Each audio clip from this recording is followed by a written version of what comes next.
Good morning, students. Today we will look into History Chapter 9, the making of regional cultures. See, one of the commonest ways of describing people is in terms of language they speak. Okay, that means when we refer to a person, a Tamil or an Oriya, this usually means that he or she speaks Tamil or Oriya and lives in Tamil Nadu or Orissa. So, see, we tend to associate each region with distinctive kinds of food, clothes, poetry, dance, music, and painting. Okay, so there are something distinct to each region apart from languages. Sometimes we take these identities for granted and assume that they have existed from time immemorial. But it's not like that. See, the frontiers separating regions have evolved over time. And we understand as regional cultures today are often the product of complex processes of intermixing of local traditions with ideas from other parts of the subcontinent, that means India. So we will look into some of these regions that in connection with language, tradition and religion. First we will come to the Cheras and the development of Malayalam. Okay, that's a language in a region. Okay, so the Chera kingdom of Mahodayapuram was established in the 9th century in the southwestern part of the peninsula. Okay, and it's today's Kerala. It's likely that Malayalam was spoken in this area. The rulers introduced the Malayalam language and script in their inscriptions. In fact, this is one of the earliest examples of the use of regional language in official records in the subcontinent. Earlier in India, there were many regional or local languages. These were not used in official use, but in official records mostly Sanskrit was used, but Malayalam was the first language to be used in official records as a regional language.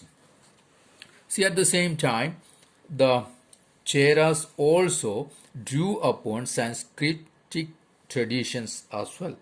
The temple theatre of Kerala, which traced to this period, the temple theatre in, that's several art forms were presented in the temple theatres, like Kathakali, Mohiniyattam, like several other art forms were presented in temple theatres. So they borrowed stories from the Sanskrit epics. Not just all were not the local stories, but they borrowed from Sanskrit.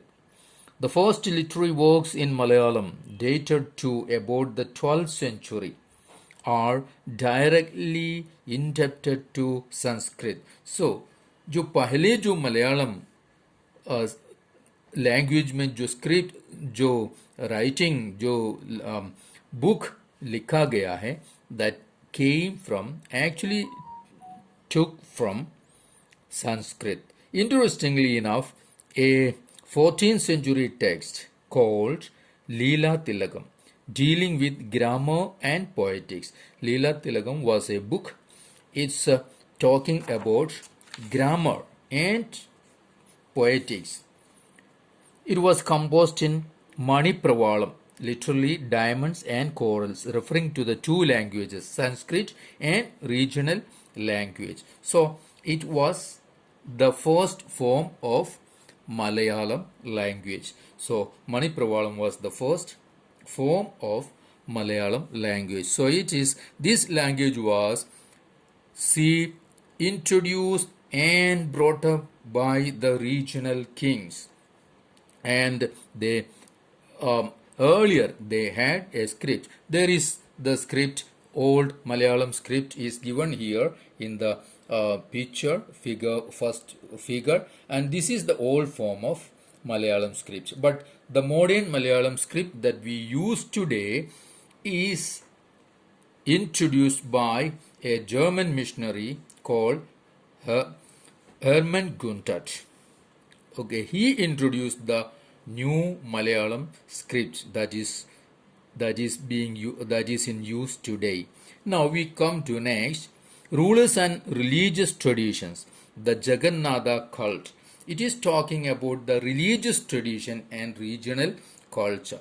How regional culture brought up religious traditions. Okay, regional cultures grew around religious traditions. The best example of this process is the cult of Jagannatha temple, means Lord of the world, the meaning, and it was later related to Vishnu. At Puri, Odisha, to date, the local tribal people make the wooden image of the deity. Deity कौन सा deity है, कौन सा देवता, ये जगन्नाथ का, okay, which suggests that the deity was originally a local god who was later identified with Vishnu. So Jagannatha was a local god worshipped by the regional people.